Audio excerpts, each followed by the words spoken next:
Hello बच्चों, एक बार फिर मैं आपके साथ है ना। अभी तक मेटलर्जी में हम लोग बहुत सारी चीज़ें पढ़ ली हैं। ओर्स क्या होते हैं उस पर क्वेश्चंस कर लिया है, किस टाइप के क्वेश्चन ओर्स पे आते हैं। फिर कंसंट्रेशन का ओर्स पढ़ लिया, उसमें भी क्वेश्चंस कर लिए कि कैसे क्वेश्चन जेई में आते हैं। ठीक है, मैं जेई मेन से क्वेश्चन जेई एडवांस क्वेश्चन सब कुछ करा रखा है। अब उसके बाद चल रहा है कंसंट्रेशन के बाद प्रोसेस था एक्सट्रैक्शन। एक्सट्रैक्शन का सबसे पहला स्टेप क्या था कि ऑक्साइड में बदलना। ठीक है, उसके लिए हमने दो प्रोसेस पढ़ा। लेक्चर नंबर जस्ट इसके पहले आपने देखा होगा कि मैंने कैल्सिनेशन एंड रोस्टिंग पढ़ाया। कैल्सिनेशन एंड रोस्टिंग आप क्लास 10 से पढ़ते आ रहे हो, क्लास 10 में पढ़ा था आप लोगों ने, लेकिन वही चीज वापस रिपीट हो रही है। क्या होता है उसके एग्जांपल्स मैंने कराए। ठीक है, अगर वो पार्ट आपने नहीं देखा है प्लीज जाके देखिए, क्योंकि बहुत इंपॉर्टेंट है जेई में कैसे क्वेश्चंस बने हैं वहां पे, है ना। अब आता है कि एक्सट्रैक्शन ऑफ ओर में स्टेप 1 हो चुका था। स्टेप 1 क्या था? Calcination and roasting. कोई भी ओर हो, कार्बोनेट ओर हो, नाइट्रेट ओर हो, ऑक्साइड और सल्फाइड ओर हो, कोई भी सल्फेट ओर हो, कोई भी ओर हो, उसको पहले ऑक्साइड में चेंज करना। ऑक्साइड में चेंज करने के बाद स्टेप 2 पे आ जाओ। स्टेप 2 क्या था? रिडक्शन। अभी वही बात करने जा रहा हूं, रिडक्शन इन द मेटलर्जी, है ना। रिडक्शन कर देंगे तो हमें क्या मिल जाएगा? मेटल मिल जाएंगे। ठीक है, जो मेटल आप एक्सट्रैक्ट करना चाहते हो कमर्शियल मेथड से, है ना, सारे सारे हमारे पास मिल जाएंगे। अच्छा, मेरे हाथ में ये स्माइल बॉल है। मैं आपके साथ एक छोटी सी बात शेयर करना चाहता हूँ कि लाइफ में बहुत सारी प्रॉब्लम्स होंगी, जीत होगा, हार होगा, पेपर अच्छा गया होगा, खराब जा रहा होगा, है ना। बहुत सारे प्रॉब्लम्स आते हैं, है ना। जिस दिन, है ना, चीज़ों को आप स्माइल के साथ फेस करना चालू करो, है ना, और बहुत सारे प्रॉब्लम्स होंगे, किसी फाइनेंशियल प्रॉब्लम होगी, किसी को जो है घर में प्रॉब्लम चल रही होगी, तो घर है ना, तो प्रॉब्लम्स आती रहती है। लाइफ है, लाइफ का मतलब क्या है? जहाँ प्रॉब्लम नहीं वो लाइफ नहीं, है ना। जैसे लाइफ में आपने देखा होगा कि लाइन्स जो होती हैं, लाइफ की लाइन देखो तो कैसी होती है हमेशा। अगर कोई जिंदा है तो लाइन्स ऊपर नीचे हो रही होती हैं। जब वहां की जब अगर वो लाइन सीधी हो जाए क्या होता है? आदमी मर जाता है। तो किसी की लाइफ स्मूथ नहीं होती। लाइफ में हमेशा स्ट्रगल्स होते रहता है, अप एंड डाउन चलते रहते हैं। अप एंड डाउन्स को ही, है ना, वही जिंदगी है। उस जिंदगी को स्माइल के साथ फेस करना है। जैसे ये हमेशा मैसेज देता है कि आप हमेशा स्माइल करते रहो, है ना, हमेशा अपने पास रखा करो इसे और एंजॉय करते रहा करो। जब भी लगे प्रेशर जाता है इसको देख लो, आपको देख के आपकी तरफ मुस्कुराएगा। ठीक है ना, आपकी तरफ मुस्कुराएगा तो आप मुस्कुरा दिया करो, है ना। लाइफ को हमेशा स्माइल के साथ फेस करो। बहुत सारे स्ट्रगल्स होंगे लाइफ में, है ना, बहुत सारे स्ट्रगल मैंने देखे हैं अपने लाइफ में। तो आप इसको जो है ना एंजॉय करो। और यहाँ पर अभी हम लोग जो पढ़ने वाले हैं उसमें क्या है? उसमें है कि सेकंड पार्ट देखने वाले हैं। सेकंड पार्ट में क्या था कि रिडक्शन करना है। स्टेप 1 देख चुके हो, ऑक्साइड बनने के बाद कैसे रिडक्शन होता है, कितने तरीके से रिडक्शन होता है। तो मैंने आपको बताया था कि मैं इसका एक अलग लेक्चर बनाऊंगा और सारे रिडक्शन एक साथ समझाऊंगा, और फिर अलग अलग मेटल्स के उनके एक्सट्रैक्शन के बारे में बताऊंगा कि कैसे एक्सट्रैक्शन होता है। ठीक है, जैसे आयरन के लिए ब्लास्ट फर्नेसेस, कॉपर के लिए रिवर्बरेटरी फर्नेसेस, ठीक है, एल्युमिनियम के लिए electrolytic reduction, hall Herald process. तो जितने भी प्रोसेस आपके हैं वो सारे मैं अलग अलग पढ़ाऊंगा। जिंक के लिए अलग पढ़ाऊंगा, तो मेटल के लिए अलग पढ़ाऊंगा प्रॉपर वहां पे। लेकिन अभी ओवरऑल कैसा रिडक्शन होता है, कितने टाइप्स रिडक्शन होता है जो मेटलर्जी में यूज होता है, वो सारी बात करने वाला हूं। रिडक्शन का मतलब क्या है? ऑक्सीजन को हटाना, ऑक्साइड में से ऑक्सीजन को हटाना। ठीक है, सिंपली सी बात करें तो सिंपल लैंग्वेज में क्लास 10 से पढ़ते आ रहे हो, ऑक्सीजन एटम को निकालना, है ना, सिंपल सी बात है ना। तो ऑक्साइड बना चुके हो स्टेप 1 में, स्टेप 1 में ऑक्साइड बना चुके हो। अब स्टेप 2 की बात कर रहे हैं, तो बताओ सबसे पहला है, सबसे फेमस है, वो क्या है? कार्बन रिडक्शन, है ना। कार्बन रिडक्शन मतलब कोक यूज कर रहे हो, कार्बन मोनोऑक्साइड यूज करते हो। ठीक है, ठीक है। कार्बन रिडक्शन को स्मेल्टिंग भी बोलते हैं। स्मेल्टिंग उस हर रिडक्शन को बोलते हैं जिसमें क्या होता है कि एजेंट के साथ या बिना एजेंट के भी क्या हो, वहां पे हीट यूज हो रहा हो, थर्मल यूज हो रहा हो, है ना। तो वहां हीट यूज हो रहा है, साथ में एजेंट यूज हो रहा है, उसे क्या बोलते हैं? स्मेल्टिंग बोलते हो। ठीक है ना, स्मेल्टिंग एक नाम हो गया, है ना, कि कार्बन रिडक्शन को स्मेल्टिंग बोलते हैं। या आप सेल्फ रिडक्शन भी हो रहा है और वहां पे हीट यूज हो रहा है, थर्मल यूज हो रहा है, तो उसे क्या बोलेंगे? स्मेल्टिंग बोलेंगे। ठीक है ना। तो यहां पर क्या है कि जो है Fe2O3, मान लो अब ये Fe2O3 किससे बना होगा आप जानते हो, है ना। है ना, ये किसी सल्फाइड ओर से बना होगा, या Fe2O3 पहले से एक और है, तो क्या करो उसमें कार्बन लगा दो। क्या बन जाएगा? इसे क्या करे? कार्बन खुद को ऑक्सीडाइज कर देगा। जीरो से कहां चला गया? जीरो चला गया, जीरो चला गया कहां पे? +2 में खुद को क्या कर दिया? ऑक्सीडाइज। Fe क्या हो जाएगा? रिड्यूस। आप जानते ही हो जब भी कभी कोई एक ऑक्सीडाइज होता है सामने वाला क्या होता है? रिड्यूस होता है। ऐसे यहां पे देखो कार्बन मोनोऑक्साइड है, ये कहां चला गया? +2 से कहां चला गया? +4 में खुद को क्या कर दिया? ऑक्सीडाइज। सामने वाला क्या हो गया? रिड्यूस हो गया, है ना। तो कार्बन या कार्बन मोनोऑक्साइड की वजह के हेल्प से जो है, with the help of heat also, यहाँ पे हीट प्रेजेंट होती है। ये हमेशा किसमें होता है? किसी फर्नेसेस में होता है। ब्लास्ट फर्नेसेस, रिवर्बरेटरी फर्नेसेस के अंदर जो है इस तरह के जो है रिड्यूसिंग एजेंट लगाकर, है ना, with the help of carbon monoxide, इनके माध्यम से जो हम लोग रिडक्शन करवाते हैं, है ना। इसको स्मेल्टिंग भी बोलते हैं। ठीक है, बेस्ट रिड्यूसिंग एजेंट क्या होता है? CO है, नॉट सॉलिड। कार्बन सॉलिड नहीं है, कार्बन CO मोनोऑक्साइड गैस है। CO ज्यादा अच्छा रिड्यूसिंग माना। रीजन क्या है? रीजन ये है कि कार्बन सॉलिड है, तो सॉलिड का सॉलिड से रिएक्शन इतना अच्छा नहीं होता है ना, क्योंकि सॉलिड स्टेट में है तो उसका इतना अच्छा रिएक्शन नहीं होगा। देन किसका? गैस का ज्यादा अच्छा से होगा, अच्छा से रिएक्शन होगा। तो CO गैस जो है प्रिफर करते हैं वहां पे यूज करने का। और यहाँ पे देख लो जो CO यहाँ यूज भी हो रहा है कार्बन यूज करने के बाद, वही CO यहाँ भी यूज हो सकता है। इसीलिए ब्लास्ट फर्नेसेस में लेयर में क्या होता है? रिडक्शन होता है। फर्स्ट लेयर में कार्बन से होगा, फिर कार्बन मोनोऑक्साइड से होगा, तो लेयर टू लेयर होता है। मैं बताऊंगा आपको सारी बातें, ब्लास्ट फर्नेसेस पढ़ाऊंगा मैं आपको प्रॉपर डायग्राम के साथ जब मैं आयरन का पढ़ाऊंगा, ठीक है। तो वहां मैं आपको बताऊंगा कैसे स्टेप बाय स्टेप में होता है। फिर आता है दूसरा सेल्फ रिडक्शन। ये इसमें तो चलो ठीक है, इसमें तो क्या हो रहा है, ये हमारे इन्वायरमेंट के लिए भी अच्छा नहीं है, यहाँ मोनोऑक्साइड भी निकल रहा है। और अच्छी एक बात ये भी है कि यहाँ पर आप एक चीज देख सकते हो, एक चीज आप ये नोटिस कर सकते हो कि यहाँ नोटिस कर भी रहे हो कि यहाँ पर क्या हो रहा है, हाई हीट, हाई फ्यूल चाहिए, हाई हीट चाहिए, हाई मतलब कोयले की मात्रा चाहिए। मतलब कैसा है, ये कॉमर्शियली इतना ठीक नहीं है। लेकिन सेल्फ रिडक्शन में क्या है, कॉमर्शियली अच्छा है। क्यों अच्छा है? क्योंकि सीन ये सल्फाइड ओर में काम आता है। क्योंकि रीजन ये है कि यही सल्फाइड ओर खुद ही रिड्यूस करना चालू करता है ना। सल्फाइड ओर ने, है ना, यहाँ पर रोस्टिंग किया, क्या बनाया? ऑक्साइड बनाया। अब ये ऑक्साइड कैसा है? पोरस क्यों है बताया मैंने लास्ट लेक्चर में, मैंने बताया बेटा, नहीं देखा है जाकर देख के आओ। पोरस क्यों है? क्योंकि इसमें से क्या निकल रहा है? SO2 गैस निकल रही है। अब ये पोरस है तो क्या होता है, ये अच्छा खासा इसके पास क्या है, एक्सप्रेशन एनर्जी इसकी, है ना, क्या होती है, हाई होती है। और ये एडजॉर्प्शन थ्योरी से अच्छा खासा सेल्फ रिडक्शन में काम आता है, ठीक है। तो यही PbO जो है आराम से हाईली जो है रिड्यूस हो जाता है आसानी से with the help of PbS।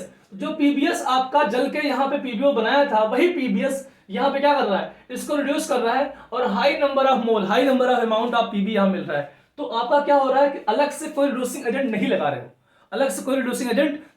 हो, ये खुद ही रिड्यूस हो जा रहा है with the help of oxide. तो ऑक्साइड के माध्यम से खुद ही रिड्यूस हो जा रहा है। तो यहाँ पे क्या हो रहा है, आप हाई अमाउंट ऑफ यहाँ पे सब्सटेंस मिलते हैं और कॉमर्शियली बहुत अच्छा होता है, ठीक है। ये लगभग PbS, Cu2s, HGS इस टाइप के जो है सल्फाइड ओर में काम आता है, ठीक है ना। इसको बोलते हैं सेल्फ रिडक्शन। सेल्फ का मतलब ये है कोई अलग से कोई बाहरी जो है एक्सटर्नल रिड्यूसिंग एजेंट का यूज नहीं कर रहे हैं, ठीक है बेटा।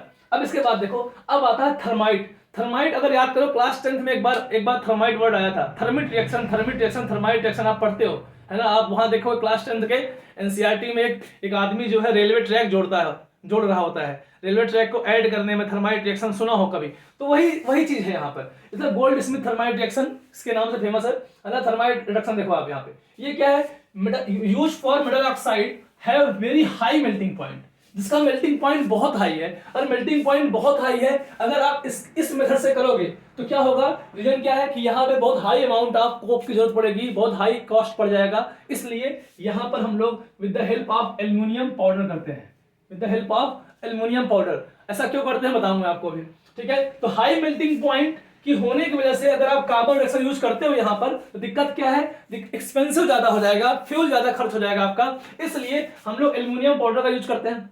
होता क्या है कि जो एक क्रोमियम, मैग्नीज, टाइटेनियम, मोबिलियम, इन सब के लिए होता है, ठीक है। और तो इसे मान लो मैग्नीज का ऑक्साइड है ना, Mn3O4, इसमें बैलेंस नहीं है, बैलेंस मैं करता नहीं हूं, बैलेंस आप कर लिया करो, है ना। बैलेंस रिएक्शन नहीं लिखता, ठीक है, नॉर्मल रिएक्शन है, ठीक है। एक बात बताओ, इसमें अगर एल्यूमिनियम मिलाओगे तो क्या होगा, यहाँ पे फॉर्मेशन हो रहा है Al2O3 का, Al2O3। अब Al2O3 जब फॉर्मेशन होता है तो क्या करता है कि ये हाईली एक्सोथर्मिक है। अब हाई मेल्टिंग पॉइंट था और ये हाईली एक्सोथर्मिक है, तो यहाँ बाहर से हीट नहीं देनी पड़ रही है, ये हीट खुद ही प्रोड्यूस हो जा रहा है रिएक्शन में, क्योंकि एक्सोथर्मिक है, हीट निकलती है तो खुद ही यहाँ पे हीट निकल रही है और यही हीट यहाँ पे यूज हो जाती है। और इसलिए यहाँ पे जो Mn मिलता है, किसमें मिलता है, लिक्विड में मिलता है, ठीक है। जो आपका यहाँ पे मेटल मिल रहा है, आपका मेटल जो एक्सट्रैक्ट हो रहा है किसमें हो रहा है, लिक्विड में हो रहा है, ठीक है।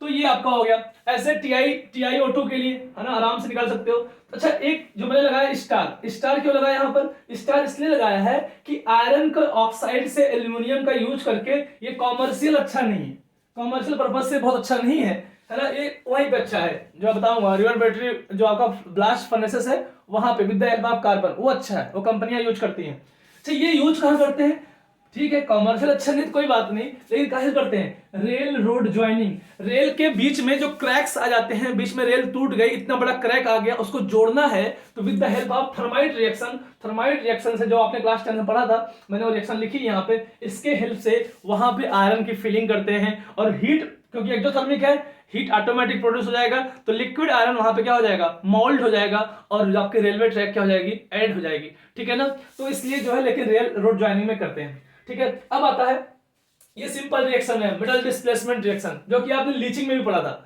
लीचिंग प्रोसेस में। तो लीचिंग प्रोसेस में आपने पढ़ा था किसके यूज करते हैं, फॉर एजी एयू कॉपर, इन सब के यूज करते हैं। क्या करते हो आप, है ना, जैसे मान लो AgCN2 है, जिंक लगा दिया, जिंक क्या करेगा, इसको डिस्प्लेस कर देगा। ये भी क्लास 10th का है ना, ये भी क्लास 10th का है। इसमें क्लास 12th की बहुत सारी चीजें क्लास 10th की है ना। तो यहाँ पे देखो जिंक क्या करेगा, Ag क्या कर देगा, क्योंकि जिंक हाईली रिएक्टिव है देन Ag से, Ag क्या करेगा, रिप्लेस कर देगा, और यहाँ पे क्या हो रहा है, Ag आपका मिल जाएगा, एक्सट्रैक्ट हो जाएगा, है ना।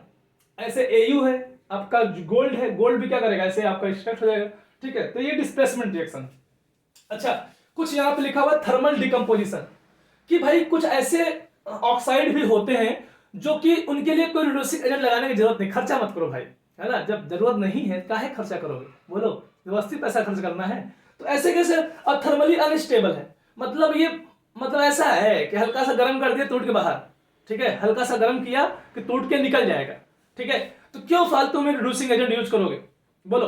तो ऐसे कैसे करते हैं, with the help of heat, हल्की सी हीट लगाई और क्या हुआ, हमें प्योर फॉर्म अपना जो है, जो मेटल है वो हमें मिल जाता है और ऑक्सीजन उड़ जाता है। तो इस तरह से ऐसे HgO है, Ag2O है, ठीक है, इस तरह की चीजें में आप यूज करते हो, ठीक है बेटा, है ना। ये हो गया आपका। इसके बाद एक है, ऑब्वियस बात है, इलेक्ट्रोलाइट की बात ना है, इलेक्ट्रोलाइटिक रिएक्शन आप जानते हो कि आप एनोड पे क्या होता है, ऑक्सीडेशन, कैथोड पे क्या होता है, reduction. With the help of electrolytic reduction, यहां से ये किसके लिए यूज करते हैं, फॉर स्ट्रॉन्ग इलेक्ट्रोपॉजिटिव मेटल्स, जैसे कैल्शियम, कैल्शियम हो गया, पोटेशियम हो गया, sodium, aluminium, Mg, also for copper, zinc, इन सब के लिए भी यूज कर सकते हैं इसको, ठीक है। कि आराम से, जैसे मान लो एग्जांपल लिखा है मैंने, NaCl था, Na+Cl-, एनोड पे क्या होता है, ऑक्सीडेशन, तो Cl- क्या करेगा, 2 इलेक्ट्रॉन निकल क्या बना, Cl2 निकल जाएगा, एनोड पे Cl2 निकल जाएगा, और कैथोड पे क्या होगा, रिडक्शन, Na+ ने क्या कर दिया, इलेक्ट्रॉन ले लिया, और क्या हो गया आपका, ये तो with the help of electricity, इसको बोलते हैं इलेक्ट्रोमेटलर्जी, ये इलेक्ट्रोमेटलर्जी, ठीक है, with the help of electricity. ये कैसा है ना, ये कैसा है बताओ, ये वाला पार्ट जो कहा गया आपका, यहाँ पे ये वाला part, with the help of solution, क्या बोलते हो इसे, हाइड्रोमेटलर्जी।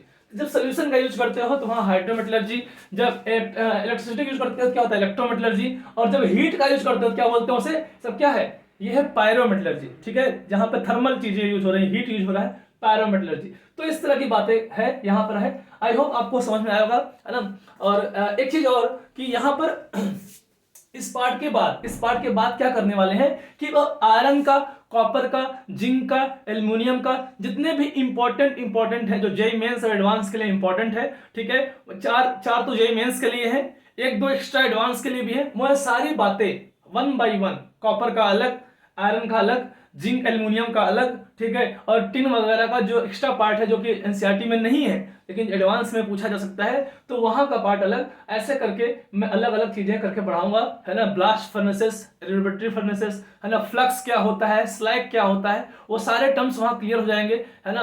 कॉपर मैटी क्या है, जो क्वेश्चन पूछे जाते हैं जेईई मेंस में, वो सारी बातें वहां पे एक्सप्लेन करूंगा मैं 1 by 1, ठीक है बेटा। तो आप जो है एंजॉय करते रहिए, चैनल को सब्सक्राइब करते रहिए, शेयर करते रहिए, अपने आसपास दोस्तों को, अपने स्कूल के दोस्तों को, उनको बताइए कि आप यहाँ से आराम से जो है, जो चैप्टर आपके स्कूल में बोर्ड में नहीं, क्योंकि बोर्ड में नहीं है, स्कूल में पढ़ाया नहीं गया होगा, स्कूल में पढ़ाया नहीं जाएगा, तो आपको लेकिन जेईई मेंस और नीट के लिए इंपॉर्टेंट है, तो उन दोस्तों को शेयर करिए और बोलो कि यहाँ से पढ़ के और आप आराम से जो है नंबर स्कोर कर सकते हो, क्योंकि ये पूरा एनसीईआरटी का निचोड़ है, एनसीईआरटी से एक्स्ट्रा है, एनसीईआरटी का निचोड़ नहीं, एनसीईआरटी से एक्स्ट्रा है, एनसीईआरटी बहुत ज्यादा है, और आपको यहाँ पे सारे जेईई मेंस, जेईई एडवांस के क्वेश्चंस भी साथ में करा दूंगा, तो आपको कहीं से एक्स्ट्रा पढ़ने की जरूरत नहीं है ना।